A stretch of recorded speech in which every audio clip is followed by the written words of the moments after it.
भैया लोग, जय माता दी, प्रणाम। देखी हई मेहंदी के पेड़ ह। अब मेहंदी दुकान में बिकाए लागल तो आदमी अब पेड़ से तोड़ के नइखे करत। पहिले हर गली में, हर मोहल्ला में, हर गली में होखल करे। आ हमनी देखी हई मेहंदी ऐसे तोड़ तोड़ के हमनी का ले जाई आ घर में माई लोग, बहन लोग मेहंदी हाथ में सीला लोढ़ी पर पीस के हाथ में लगावे लोग, आई लाल होके।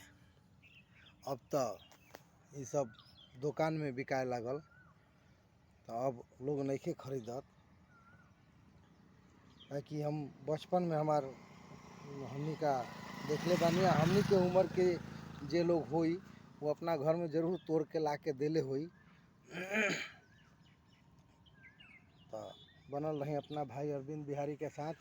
सुबह सुबह के राम राम, प्रणाम, जय माता दी। बहुत दिन बाद हम जंगल से रुआ लोग के